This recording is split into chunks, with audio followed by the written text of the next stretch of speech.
نواب صاحب کے بورڈ والے بنگلے میں، جہاں وہ کبھی سعودی عرب کے شاہ فیصل، ایوب خان، اسکندر مرزا، ذوالفقار علی بھٹو، امریکی خاتون اول مسز روز ویلٹ سمیت کئی دوسری عالمی شخصیات کی میزبانی کر چکے تھے، گزشتہ کئی روز سے کشیدگی کے آثار تھے۔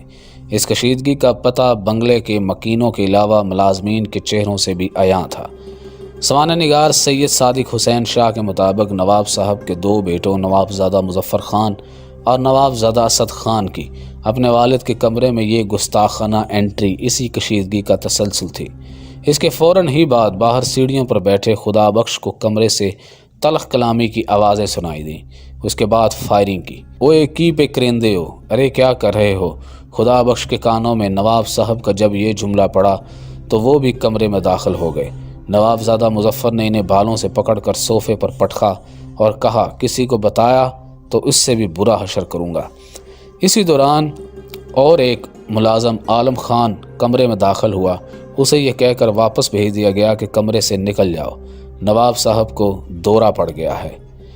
گولی لگنے کے بعد نواب صاحب قالین پر اوندے منہ گر چکے تھے اور ان کے جسم سے خون بہہ رہا تھا۔ عینی شاہدین کے مطابق دونوں بیٹے اس وقت تک کمرے میں موجود رہے جب تک روح نواب کی جسم سے پرواز نہیں کر گئی۔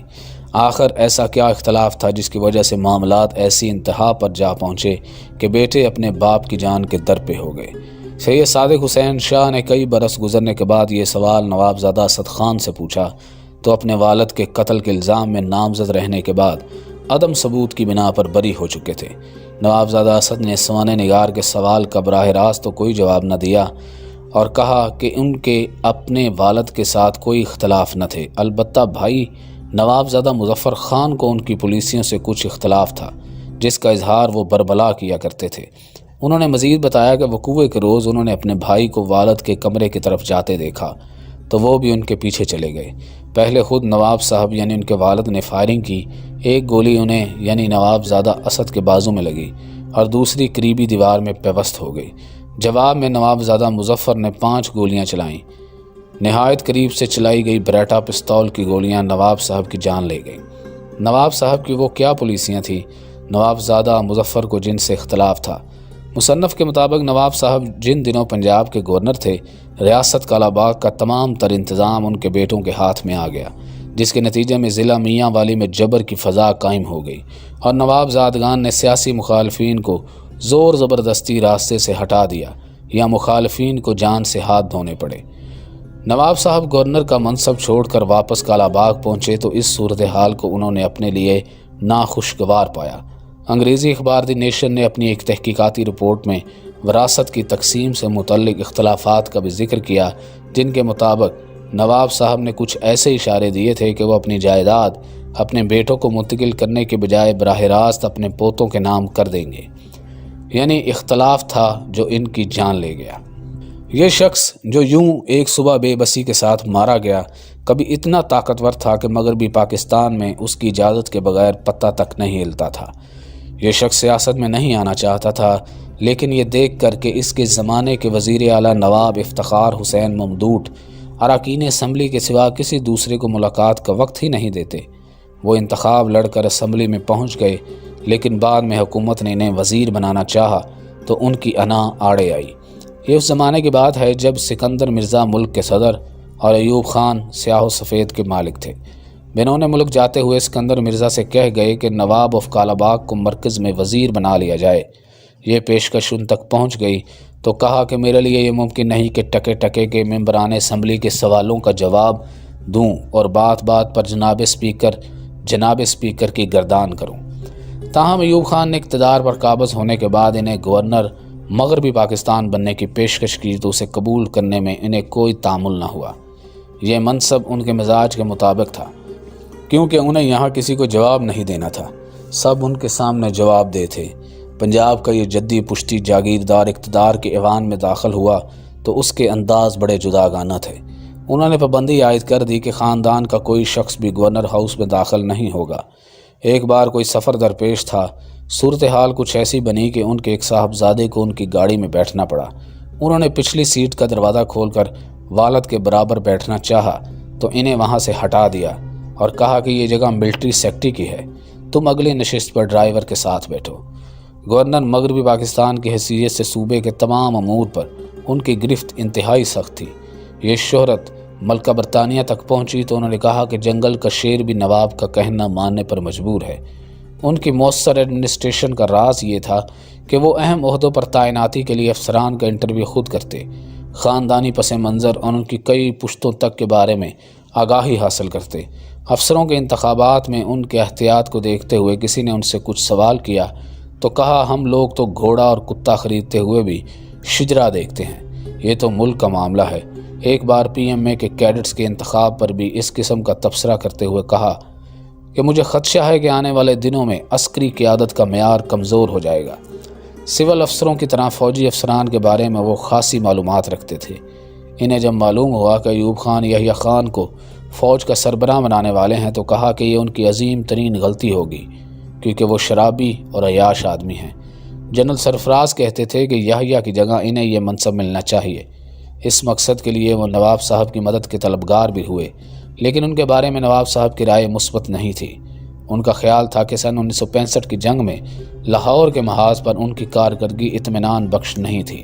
صوبے کے حالات سے آگاہی کے لیے انہوں نے تمام متعلقہ افسروں کو ہدایت کر رکھی تھی کہ وہ اپنے محکمے اور علاقے کے تمام تر معلومات براہ راست گھر کے پتے پر انہیں روانہ کیا کریں۔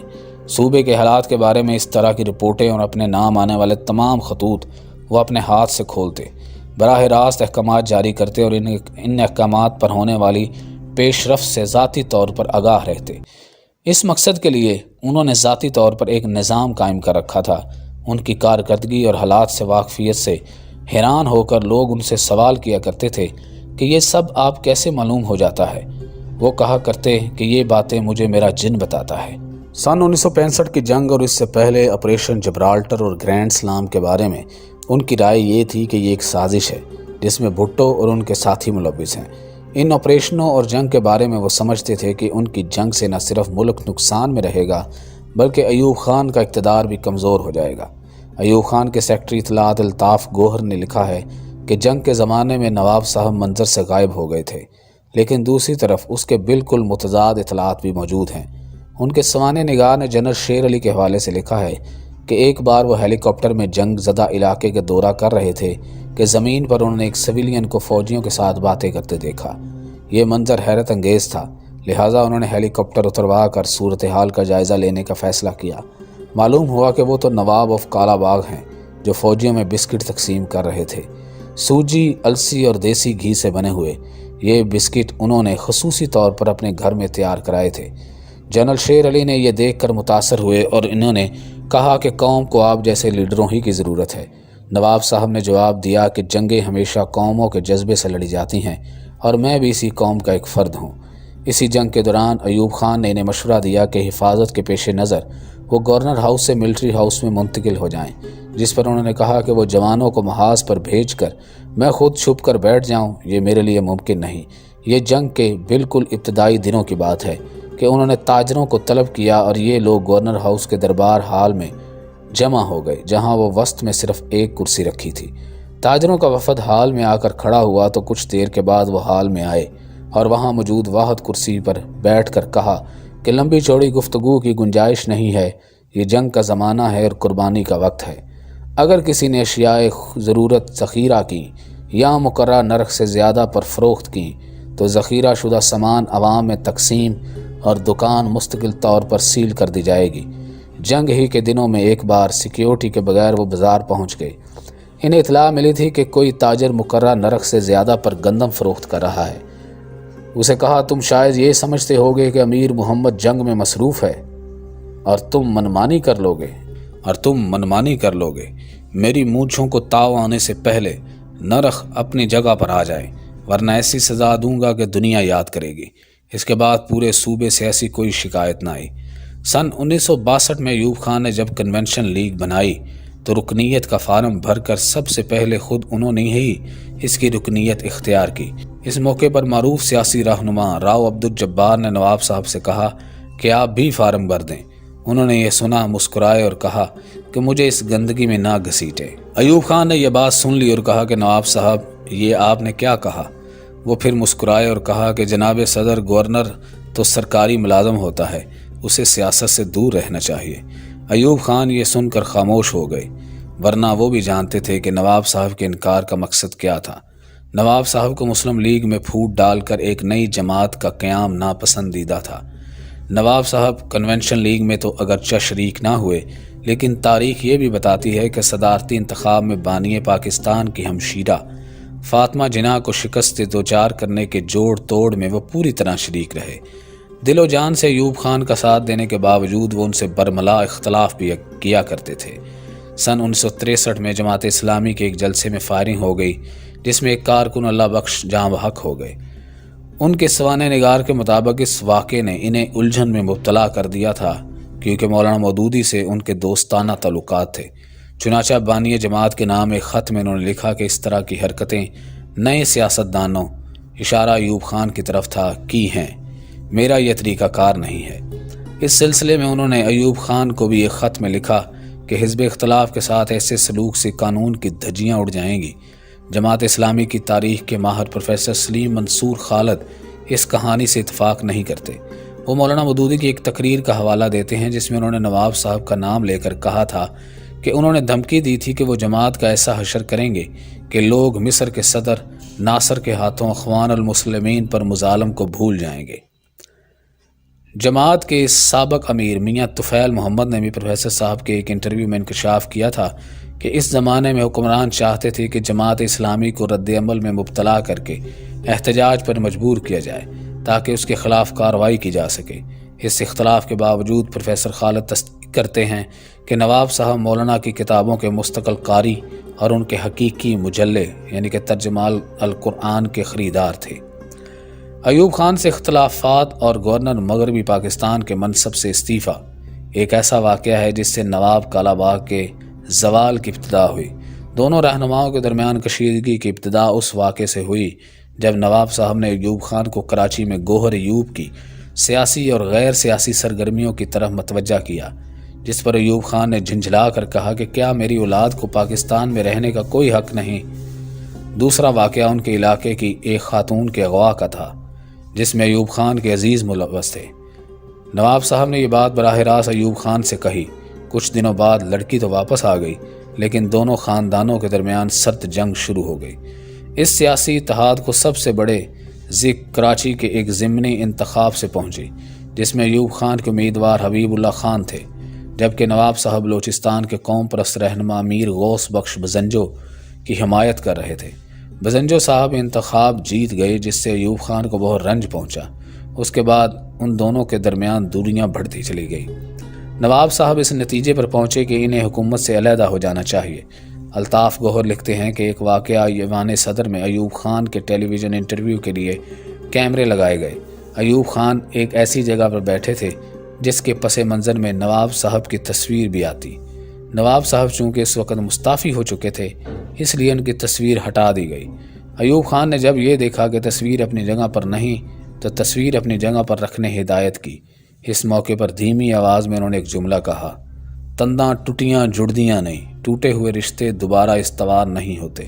ایک طرف نواب آف کالا باغ کے بارے میں ایوب خان کا یہ رویہ، دوسری طرف انہی کے اماں پر گورنر جنرل موسیٰ خان ریٹائرڈ نے ضلعی انتظامیہ اور خاص طور پر پولیس کو یہ ہدایت کر دی تھی کہ ان کے کام نہ کیے جائیں اور انہیں پروٹوکول تو بالکل نہ دیا جائے۔ گویا نواب آف کالا باغ کو سیاسی طور پر غیر مؤثر کرنے کے لیے منظم طریقے سے کام شروع کر دیا گیا۔ نواب صاحب کے قتل کے بعد صورتحال بدل گئی۔ ان کے خاندان کی گرفت اگرچہ کالا باغ کی سیاست پر تا دیر برقرار رہی، لیکن ان کے مخالفین مزید متحرک اور منظم ہو گئے۔ نواب صاحب کے زمانے میں جس کا تصور بھی نہیں کیا جا سکتا تھا۔ کالا باغ کے نواب زادگان کے خلاف سب سے مؤثر سیاسی تبدیلی اس علاقے میں پیپلز پارٹی کے قیام کی صورت میں رونما ہوئی۔ نواب زادگان نے اعلان کیا کہ اگر یہاں کسی نے پیپل پارٹی کا جھنڈا لہرایا تو اسے سبق سکھا دیا جائے گا، لیکن بعد میں وہ خود ہی پیپلز پارٹی میں شامل ہو گئے۔ اس موقع پر پیپلز پارٹی کے پرانے اراکین نے اعلان کیا کہ وہ ان لوگوں کی پارٹی میں شمولیت کے باوجود ان کے خلاف جد و جہد جاری رکھیں گے۔ سن 1976 میں نواب زادگان کے خلاف اس عوامی لہر کی شدت میں بتدریج اضافہ ہوا، جس کا پہلا سیاسی نتیجہ 1985 کے غیر جماعتی انتخابات میں سامنے آیا۔ ان انتخابات میں نواب صاحب کے صاحبزادے نواب زادہ مظفر خان کے مقابلے میں مقبول خان نیازی بھاری اکثریت سے کامیاب ہوئے۔